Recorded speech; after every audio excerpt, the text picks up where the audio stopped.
right. Welcome to Texas Tough Chicks. We're glad to have you. If it's your first time, welcome. If you're returning back for your poison, we're glad you're back. I just wanted to touch base with you a little bit on Israel, what's going on over there.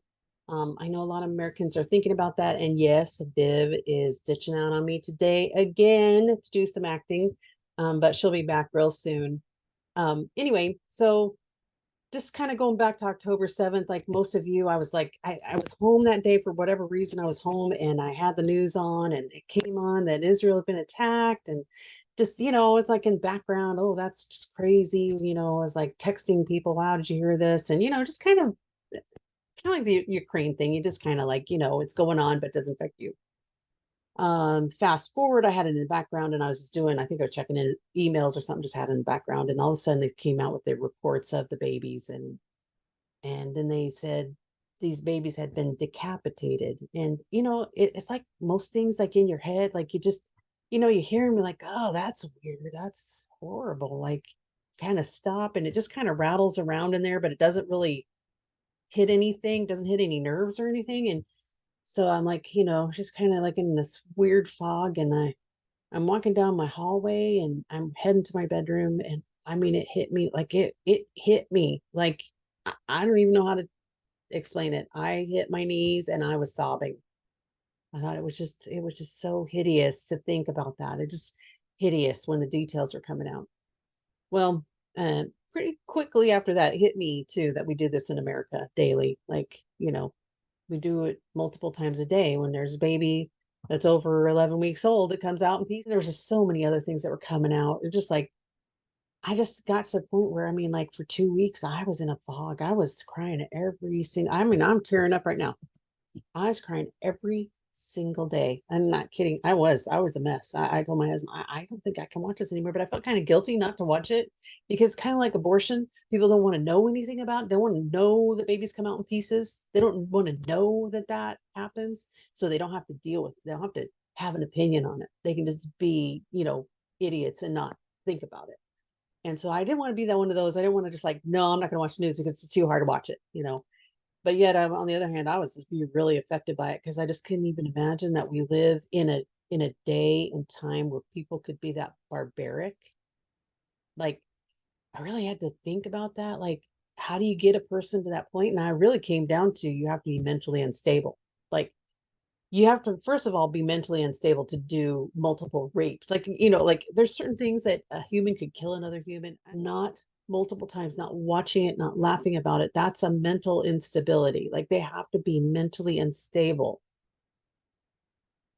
And also the reality is if you're raping children, you're a pedophile. So they were mentally unstable and pedophiles. Like it's like it's so hard for me to wrap my brain around it. It's like a serial killer. We say like Ted Bundy or whatever. I can't even think. That's a Jeffrey Dahmer. That's like a mentally unstable human being. Like there's something wrong with them, and they like being called monsters. I'm not calling them monsters.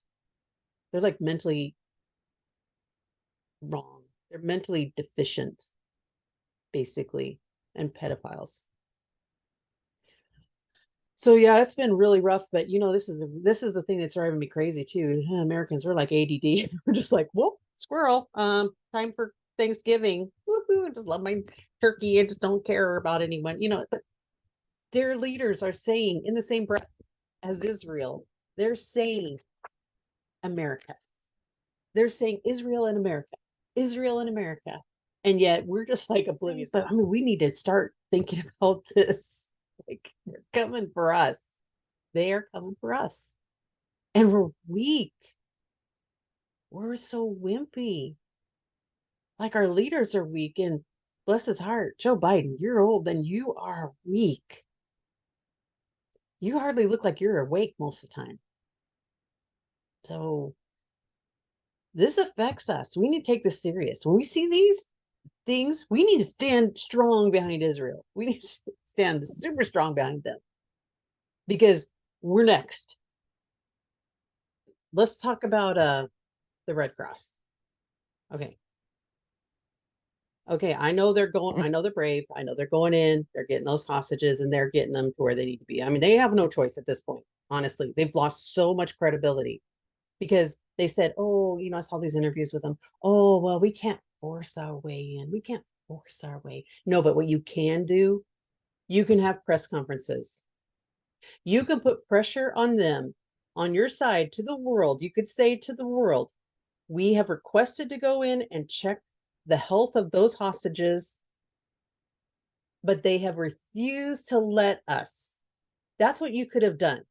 You could have held press conference after press conference every single frickin' day, but you did nothing.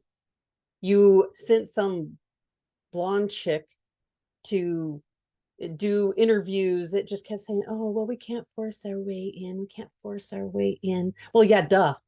Yeah, they're murderers. We know you can't force your way in. What we can do is put pressure on them. Because I can guarantee you, if it was any other group, you would have. So yeah, you helped your credibility a little bit by actually going in and getting them, but you kind of had to because you had screwed this up so bad. And when this is done, I hope someone holds you accountable for not going in and checking those hostages, or at least not letting the world put pressure on them through you.